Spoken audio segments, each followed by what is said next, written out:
Bien sûr, nous ne sommes pas Silicon Valley, nous ne sommes pas Berlin, nous ne sommes pas Israël, mais nous avons nos forces pour créer un écosystème entrepreneurial où il y aura de la vraie croissance. La recette est différente par pays ou par ville, puisque cette histoire d'entrepreneuriat est aussi une histoire de ville.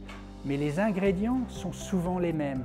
On va parler d'éducation, et l'éducation pour les petits, pour les jeunes adultes et même l'éducation au niveau de l'université. Donc il ne faut pas seulement des connaissances, mais il faut un savoir-être, c'est-à-dire il faut qu'on ait des jeunes qui aient confiance en eux, où on n'a pas stigmatisé l'échec comme le truc qu'il faut éviter absolument.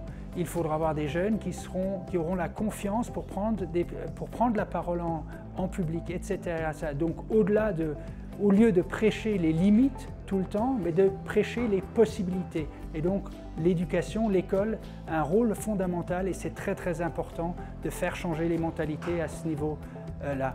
Ensuite, bien sûr, si nous avons des gens bien formés, qui ont l'esprit ouvert, il faudra les aider financièrement. Ça, c'est le rôle des business angels et des banques. Tout ça est en train de se développer et je vous souligne des exemples concrets, par exemple avec 2 banques luxembourgeoises qui ont signé des accords avec le Fonds européen d'investissement pour garantir des prêts pour des sociétés innovantes. Et ensuite, bien sûr, il y a une partie, un élément clé qui est le même partout dans le monde. C'est l'immigration. La phrase clé, c'est « Donnez-moi une nation d'immigrants, je vous donnerai une nation d'entrepreneurs ».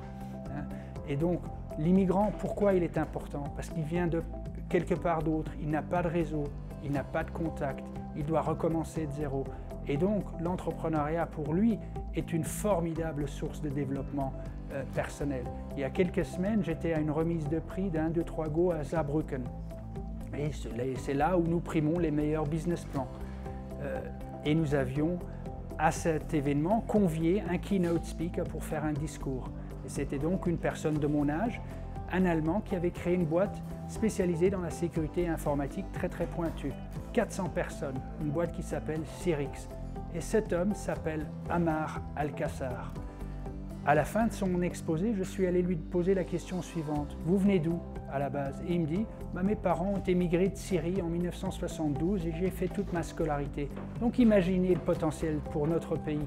Oui, s'il y a 1000 réfugiés qui sont syriens et afghans, on peut bien prétendre qu'on en aura au moins 60-70 entrepreneurs qui créeront des sociétés, qui engageront du monde, qui paieront des impôts. Donc tout ça est lié et à nous à Luxembourg de trouver notre recette spécifique en combinant les différents ingrédients pour faire une Startup Nation.